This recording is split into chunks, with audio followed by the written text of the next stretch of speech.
President Obama's first 100 days in office make for compelling news stories, but what we should really focus on is how the first 100 days will affect us in our future. This will go down in history as the most expensive 100 days for the American people. Since his inauguration, President Obama has signed into law $1.19 trillion in new spending. That's $11.9 billion of spending for each day that he's been in office. And those figures don't include the $3.7 trillion budget for next year, a measure now awaiting final action on the Senate floor. The Congressional Budget Office estimates that if this budget is passed and signed into law, by 2019, the public debt will reach 82.4% of our gross domestic product. That means more new debt will be created under this one budget than all of the combined debt created by all of the previous 43 presidents, all the way back to President George Washington. His own advisors acknowledge that the budget will put us on an unsustainable course. It proposes a sweeping change of course for the U.S. economy that will shift the balance of power away from the private sector toward the federal government. It's not just the uncharted levels of spending and debt. This budget leaves higher taxes on every household in the form of a national energy tax that puts taxpayers on the hook to pay for a larger and more intrusive federal government. In other words, this budget spends too much, taxes too much, and borrows too much. On spending, President Obama has made his proposed new spending sound more palatable by describing it as an investment that will pay off by saving us money down the road.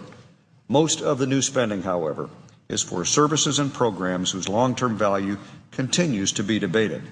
Nor is there any intention of cutting spending in the future. This budget does not propose one-time investments followed by years of reduced spending. Instead, billions in new outlays will continue indefinitely, meaning the permanent accruement of power in Washington.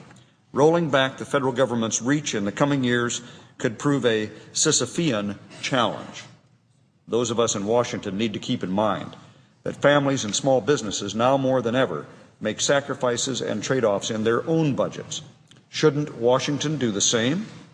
This budget continues business as usual, making no hard choices about how to rein in out-of-control government spending. In fact, the budget is so big that, according to the Heritage Foundation, 250,000 new federal bureaucrats may be required just to spend it all. Federal government employees represent the largest group of new jobs created under this bill. In response to concerns about spending, President Obama has instructed his cabinet to cut $100 million from the budget in the next 90 days. Wow. $100 million. That represents just 0.003% of the budget. Let me put it in context. It's hard to imagine an Arizona family using the same math to trim its budget. A typical Arizona family makes $47,215 per year. Say they would like a budget like the president's. That means their budget would be $71,848 in the coming year. But they have to cut 0.003% from it. That's $2.05. So they still have a debt of $24,631 to put on the family credit card. Unsustainable. No family would decide to do this. It wouldn't put them on a course for future prosperity.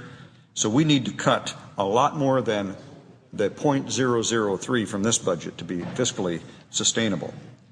On the matter of taxes, the president has said he will cut taxes for 95% of Americans, but his budget would raise taxes by $1.4 trillion over the next 10 years. It would implement a new $646 billion energy tax that will affect every American household, regardless of income, and is estimated to increase energy costs for every family by as much as $3,168 annually.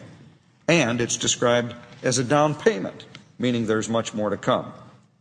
This tax is touted as a way to curb greenhouse gas emissions, but it will unavoidably tax virtually every economic activity, since almost every aspect of our daily lives requires energy from fossil fuels.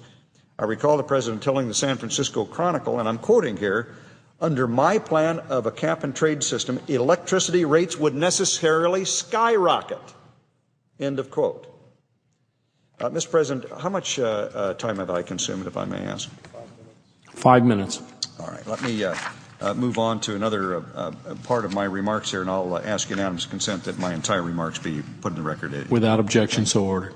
The budget also lets some of the existing low tax rates expire. which also raises taxes, which also hurts our economy. We need to keep in mind that our economy is a complex and dynamic force. It's made up of individuals and small businesses and families deciding on how much they want to save and spend and invest, whether or not to create new jobs or open new businesses. Usually it resists policymakers' attempts to manipulate and control it. It's not a ball of clay that Washington can mold any way that it wants to and expect to never encounter any adverse results. There are negative consequences to what we do. And I guess I would conclude this point by saying that we're obviously straying too far from the principle that the purpose of taxes is to pay for the costs of government in a way that does the least damage to the economy. Now we're using the tax policy to redistribute wealth. How many activities or services can we now think of that the government does not tax or is not aiming to tax? Finally, Mr. President, there's the matter of borrowing too much, the debt and the deficit. In 5 years, this budget will double the public debt. In 10 years, it will triple the public debt. That's why we can say that just this one budget accumulates more debt than every president of the United States combined previous to now. The Congressional Budget Office projects that the president's budget will accumulate $9.2 trillion in deficits. That would raise the debt held by the public to an astonishing 82.4% of the gross domestic product in the year 2019. My colleague Senator McCain told us during the campaign that spending and deficits are two sides of the same coin, that President Obama's spending promises would raise deficits to unsustainable level, and that huge tax hikes, and not just for the wealthy, would be required to pay for it all. Now even the President's Office of Management and Budget Director, Peter Orszag, has confirmed what Senator McCain said all along. These levels of spending and deficits will not be sustainable. And let me quote here in conclusion an editorial comment from the Washington Post recently. President Obama's budget plan, it says, would have the government spending more than 23% of gross domestic product throughout the second half of this decade, while collecting less than 19% in revenue. End of quote. Is this a legacy that we want to leave the next generation? Unprecedented debt. Well, on this side of the aisle, the answer to that question is no. And that's why we're concerned about the effect of the past 100 days on our country's future. All of us in the Senate share the goal of getting the economy back on track. We need a budget that meets the test of fiscal responsibility. This budget does not. Moreover, it contradicts the President's campaign promises for a net spending reduction and no tax increases for 95% of Americans. And the unprecedented amounts of spending, taxing, and borrowing are sure to hinder an economic recovery. As President Reagan said, facts are stubborn things. We've seen throughout our country's history that increasing taxes and introducing new regulation during a recession has never led to economic growth. Why would this time be any different? Right now, Mr. President, we should be working on growing our economy, not growing the federal government.